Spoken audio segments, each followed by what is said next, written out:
Então, pessoal, criamos o nosso banco de dados. Agora a gente vai validar se ele está funcionando e fazer as migrations, né? Criar as tabelas que a gente precisa para a gente conseguir fazer as conexões no banco, né? Nossa aplicação conseguir se conectar. Beleza. Aqui a gente. Deixa eu tirar minha carita daqui. A gente tem aqui a nossa instância funcionando, né? Deixa ela tá good, tá pronta para receber conexões. Então a gente pega aqui as conexões, né? Tem Show Connection Strings. A gente tem a opção de URI. A gente pode fazer isso aqui via URI ou PSQL.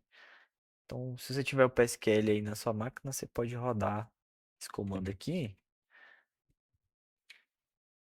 e ele vai conectar no seu banco já, né? Usando as conexões, a string de conexão. Bom, beleza. A gente precisa rodar agora as migration. Então, lá na pastinha do Laurels API, a gente tem uma pasta de migration, tá? Dentro dessa pasta de migrations, a gente tem as tabelas que serão necessárias para a gente conseguir fazer as requisições. Como esse banco está zerado, ele não tem nenhuma tabela, a gente mandar as requisições de post, de put, ele não vai achar a tabela, né? Ele não vai conseguir encontrar aquela tabela. Então, a gente copia toda esse comando aqui, esse, esse comando aqui SQL, no caso, né? E a gente executa aqui no Postgres na instância do banco.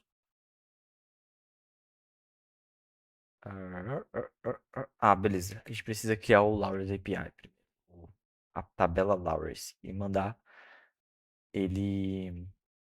Bom, o que que eu errei aqui, tá, gente? O Customers, ele faz uma. Ele tem um link com uma chave estrangeira no Laurels ID.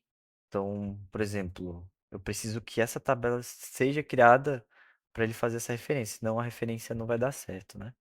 Então, eu preciso que essa referência seja criada primeiro. Então, primeiro eu crio aqui, né? E crio já com os dados fictícios dos advogados que já existem, por exemplo. Então, aqui eu posso criar a tabela de customers aqui já, beleza? Então, tô com a tabela de customers criada. Então, beleza, a gente tem essas duas tabelas criadas. Agora a gente vai pegar a string de conexão lá aqui da nossa do tempo.io.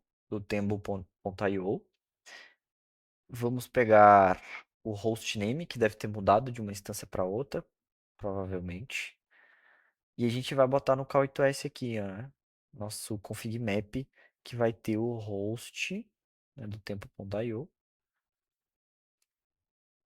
É um host diferente. O DB user vai ser a mesma coisa, né? Eu não mudei o usuário, né? A gente pode mudar caso seja necessário, mas como é o teste, a gente não vai precisar mudar também. Então, db.name também, né? A gente pode criar até um novo DB, né? Se for necessário. E aqui a senha, a gente vai copiar daqui.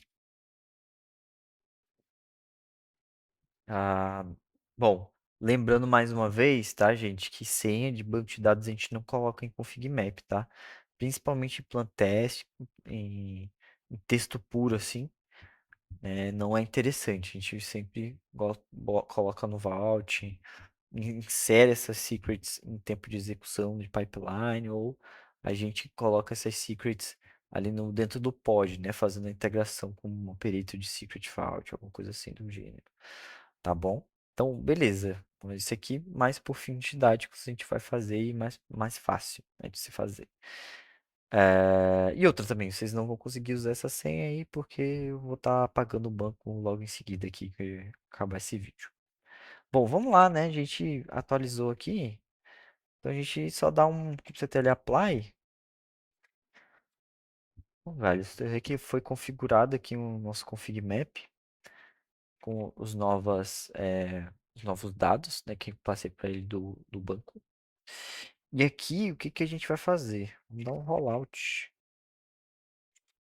rollout no deployment do Laurus API para ele pegar as novas seeds. E lembrando que quando você faz uma alteração no config map, você precisa fazer com que os pods consigam pegar os novos valores do config map. Então você precisa fazer um rollout, né, neles. Ah, Mário, como é que eu faço um rollout automático neles? Você pode pegar um environment aqui de controle, aqui, por exemplo, uma environment de versão, né, desse config map e colocar a referência dessa versão aqui no deployment também, né? Então toda vez que tu mudar aqui, tu muda lá também, né? A versão no deployment e aí ele vê que tem uma modificação e vai fazer o rollout. Beleza. A gente tem aqui, né? Se a gente for sair aqui do post, que a gente pode, se a gente viu que o nosso Lourdes API já está running. Vamos fazer o teste da conexão para ver se está funcionando, ele vai conseguir se conectar, né? Vamos abrir o Postman e fazer um create, criar esse usuário aqui, que é o barra customer, né? Que é o nossa rota de criar usuário. E aqui a gente vai passar um body para ele, que é nome, e-mail, folder, CPF, fone e qual o Lowry, né, o advogado, o nome do advogado que ele está associado, certo? Então vamos dar um send aqui. Opa, tivemos um 200. E ele me retornou aqui o nome dele, o fone, o e-mail, o folder que foi atribuído, o update, create at e o nome. O Void não está retornando aqui, não sei por quê, mas deve ser alguma coisa que eu esqueci lá na carry de retorno, tá? Beleza, a gente tem um create aqui funcionando certinho na rota de post. A gente pode pegar o CPF aqui desse usuário que a gente acabou de criar, né, que é 23.458, e aí a gente pegar como parâmetro naquela rota que estava dando errado, né? E vamos ver se a gente consegue encontrar esse usuário. Beleza, encontramos esse usuário com esse CPF, o nome dele é Mário, esse que é o nome dele, esse que é o e-mail, essa é a pasta dele, CPF e algumas outras informações. A gente tem o ID do Lauer, né? Que tá Lauer.name, também tá errado essa carry, mas no caso a gente tem um ID que é uma referência para qual advogado está associado a esse cliente. Então a gente tem essa informação aqui também, tá bom? Beleza. A gente sabe que nossa conexão está funcionando com o banco, nosso banco está funcionando também. A gente pode pegar algumas métricas, né? Vamos ver se a gente consegue olhar aqui no nosso Explorer aqui, se a gente tem mais traces. Ó, pode ver aqui que a gente pegou mais traces aqui. Deixa eu só fechar isso daqui. Beleza. Ó, a gente pegou tracing do Customer CPF. Ó, que a gente fez aquela solicitação. A gente fez um post que demorou 2 segundos. Muito tempo para fazer um post. Lembra que a gente tem um SLO que a gente quer fazer com que nossas solicitações demorem uma média de 100 milissegundos, né? Aqui tá muito acima, né? Então a gente pode ver que o que, que deu de errado no tracing, né? Que, o que deu de chabu. Ó, qual foi a carry, né? Que deu problema. A gente pode pegar aqui, ó, foi um 7. Deixa eu ver se a gente tem alguma outra atributo.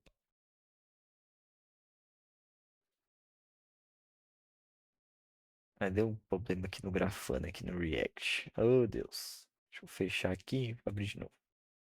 A gente consegue ver os atributos certinho.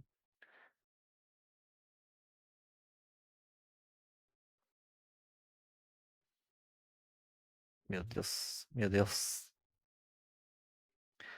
Bom, a gente tem também esse que demorou 3 segundos aqui, ó. Que foi o erro, né, que aconteceu. Esse aqui já demorou 354 milissegundos. já tá um pouco lento para o que a gente tá esperando desse cara, né? A gente tem mais atributos deles aqui embaixo, será? Ó, tem o spam ID que ele tá recebendo, né? Então se a gente vir aqui, a gente consegue pegar qual que foi a nossa carry que rodou. Beleza, estamos pegando os tracing aqui, tá funcionando.